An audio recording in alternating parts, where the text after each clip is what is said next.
प्रेम से बोलिए जय माता दी। सारे बोलिए जय माता दी। ध्यान से बोलिए जय माता जी। दुर्गा सप्तशती अष्टमोध्याय। मैं अनिमा आदि सिद्धिमयी किरणों से आविर्त भवानी का ध्यान करता हूँ।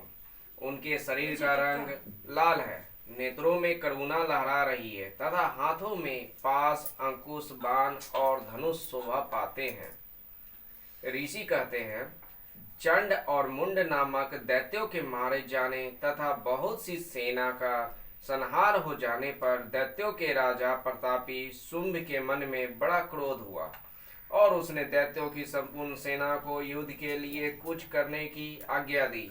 वह बोला, आज उदयुद्ध नाम के 86 दैत्य सेनापति अपनी सेनाओं के साथ युद्ध के लिए प्रस्थान करें।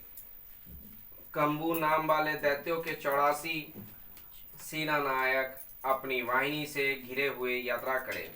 50 कोटि वीर्य कुल के और 100 ध्रुम कुल के असुर सेनापति मेरी आज्ञा से सेना सहित कूच करें।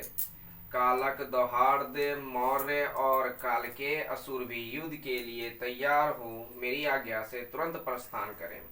भयानक शासन करने वाला असुर राज शुंभ इस प्रकार आज्ञा दे सहस्त्रों बड़ी बड़ी सेनाओं के साथ युद्ध के लिए प्रस्थित हुआ।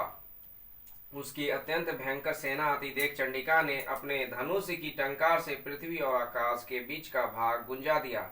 हे राजन, तदंतर देवी के सिंह ने भी बड़े जोर जोर से दहाड़ना आरंभ किया। फिर अंबिका ने घंटे के शब्द से उस ध्वनि को और भी बढ़ा दिया। धनुष की टंकार, सिंह की दहाड़ और घंटे की ध्वनि से संपूर्ण दिशाएं गूंज उठी। उस भयंकर शब्द से काली ने अपने विकराल मुख को और भी बढ़ा लिया तथा इस प्रकार वे विजयिनी हुई। उस तुमुल नाद को सुनकर दैत्यों की सेनाओं ने चारों ओर से आकर चंडिका देवी, सिंह तथा काली देवी को क्रोध पूर्वक घेर लिया। हे राजन, इसी बीच में असुरों के विनाश तथा देवताओं के अभ्युदय के लिए ब्रह्मा, शिव, कार्तिकेय, विष्णु तथा इंद्र आदि देवों की शक्तियां जो अत्यंत पराक्रम और बल से संपन्न थी, उनके शरीर से निकलकर उन्हीं के रूप में चंडिका देवी के पास आ गई। जिस देवता का जैसा रूप, जैसी वेशभूषा और जैसा वाहन है, ठीक वैसे ही साधनों से संपन्न हो उसकी शक्ति असुरों से युद्ध करने के लिए आई। सबसे पहले हंस युक्त विमान पर बैठी हुई अक्षसूत्र और कमंडल लू से सुशोभित ब्रह्मा जी की शक्ति उपस्थित हुई, जिसे ब्रह्मानी कहते हैं। महादेव जी की शक्ति वृषभ पर आरूढ़ हो, हाथों में श्रेष्ठ त्रिशूल धारण किए, महानाग का कंडंक पहने, मस्तक में चंद्र रेखा से विभूषित हो वहां आ पहुंची। कार्तिकेय जी की शक्ति रूपा जगदम्बिका उन्हीं का रूप धारण किए श्रेष्ठ मयूर पर आरूढ़ हो, हाथ में शक्ति लिए दैत्यों से युद्ध करने के लिए आई। इसी प्रकार भगवान विष्णु की शक्ति गरुड़ पर विराजमान हो, सांग्र, चक्र, गदा, सांग्र, धनुष तथा खड़ग हाथ में लिए वहां आई। अनुपम यज्ञवाराह का रूप धारण करने वाले श्री हरि की जो शक्ति है, वह भी वाराह शरीर धारण करके वहां उपस्थित हुई।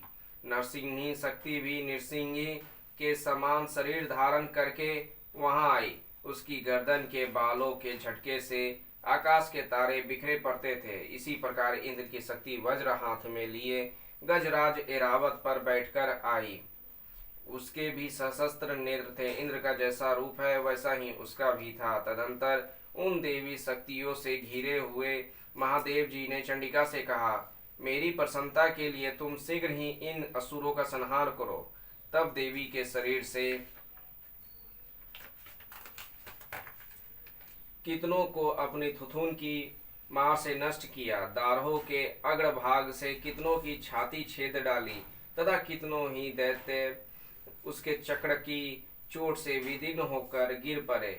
नरसिंही भी दूसरे दूसरे महादैत्यों को अपने नखों से विदीर्ण करके खाती और सिंहनाद से दिशाओं और आकाश को गुंजाती हुई युद्ध क्षेत्र में विचरने लगी। कितने ही असुर शिवदूती के प्रचंड अट्टहास से अत्यंत भयभीत हो पृथ्वी पर गिर पड़े और गिरने पर उन्हें शिवदूती ने उस समय अपना ग्रास बना लिया। इस प्रकार क्रोध में भरे हुए मातृगणों को नाना प्रकार के उपायों से बड़े बड़े असुरों का मर्दन करते देख दैत्य सैनिक भाग खड़े हुए। मातृगणों से पीड़ित दैत्यों को युद्ध से भागते देख रक्तबीज नामक महादैत्य क्रोध में भरकर युद्ध करने के लिए आया। उसके शरीर से सब रक्त की बूंद पृथ्वी पर गिरती, तब उसी के समान शक्तिशाली एक दूसरा महादैत्य पृथ्वी पर पैदा हो जाता। महासुर रक्तबीज हाथ में गदा लेकर इंद्र शक्ति के साथ युद्ध करने लगा। तब इंद्रिनी ने अपने वज्र से रक्तबीज को मारा। वज्र से घायल होने पर उसके शरीर से बहुत सा रक्त चूने लगा और उससे उसी के समान रूप तथा पराक्रम वाले योद्धा उत्पन्न होने लगे। उसके शरीर से रक्त की जितनी बूंदें गिरी उतने ही पुरुष उत्पन्न हो गए। वे सब रक्तबीज के समान ही वीर्यवान, बलवान तथा पराक्रमी थे। वे रक्त से उत्पन्न होने वाले पुरुष भी अत्यंत भयंकर अस्त्र शस्त्रों का प्रहार करते हुए वहां मातृगणों के साथ घोर युद्ध करने लगे। पुनः वज्र के प्रहार से जब उसका मस्तक घायल हुआ तब रक्त बहने लगा और उससे हजारों पुरुष उत्पन्न हो गए। वैष्णवी ने युद्ध में रक्त बीज पर चक्र का प्रहार किया तथा इंद्रिनी ने उस दैत्य सेनापति को गदा से चोट पहुंचाई। वैष्णवी के चक्र से घायल होने पर उसके शरीर से जो रक्त बहा और उससे जो उसी के बराबर आकार वाले सशस्त्रों महादैत्य प्रकट हुए, उनके द्वारा संपूर्ण जगत व्याप्त हो गया। कौमारी ने शक्ति से, वाराहिनी ने खड़ग से और महेश्वरी ने त्रिशूल से महादैत्य रक्तबीज को घायल किया। क्रोध में भरे हुए उस महादैत्य रक्तबीज ने भी गदा से सभी मातृ शक्तियों पर पृथक पृथक प्रहार किया। शक्ति और सूर आदि से अनेक बार घायल होने पर जो उसके शरीर से रक्त की धारा पृथ्वी पर गिरी, उससे भी निश्चय ही सैकड़ों असुर उत्पन्न हुए। इस प्रकार उस महादैत्य के रक्त से प्रकट हुए असुरों द्वारा संपूर्ण जगत व्याप्त हो गया।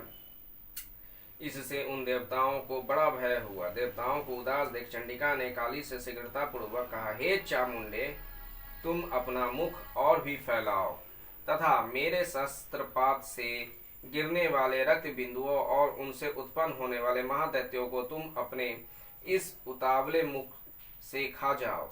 इस प्रकार रक्त से उत्पन्न होने वाले महादैत्य का भक्षण करती हुई तुम रण में विचरती रहो। ऐसा करने से उस दैत्य का सारा रक्त छीन हो जाने पर वह स्वयं भी नष्ट हो जाएगा। उन भयंकर दैत्यों को जब तुम खा जाओगी तब दूसरे नए दैत्य उत्पन्न नहीं हो सकेंगे। काली से यूं कहकर चंडिका देवी ने शूल से रक्त बीज को मारा और काली ने अपने मुख में उसका रक्त ले लिया। तब उसने वहां चंडिका पर गदा से प्रहार किया, किंतु उस गदा पात ने देवी को तनिक भी वेदना नहीं पहुंचाई। रक्त बीज के घायल शरीर से बहुत सा रक्त गिरा, किंतु ज्यों ही वह गिरा त्यों ही चामुंडा ने उसे अपने मुख में ले लिया। रक्त गिरने से काली के मुख में जो महादैत्य उत्पन्न हुए उन्हें भी वह चट कर गई और उसने रक्त बीज का रक्त भी पी लिया। तदंतर देवी ने रक्त बीज को, जिसका रक्त चामुंडा ने पी लिया था, वज्र, बाण, खड़ग तथा सृष्टि आदि से मार डाला। हे राजन, इस प्रकार शस्त्रों के समुदाय से आहत और रक्तहीन हुआ महादैत्य रक्त बीज पृथ्वी पर गिर पड़ा। हे नरेश्वर, इससे देवताओं को अनुपम हर्ष की प्राप्ति हुई और मातृगण उन असुरों के रक्तपान के मद से उद्भत सा होकर नृत्य करने लगा। इस प्रकार श्री मार्कंडेय पुराण में सावर्णिक मनवंतर कथा के अंतर्गत देवी महात्म्य रक्त बीज वध नामक 8वां अध्याय पूरा हुआ। प्रेम से बोलिए जय माता दी, सारे बोलिए जय माता।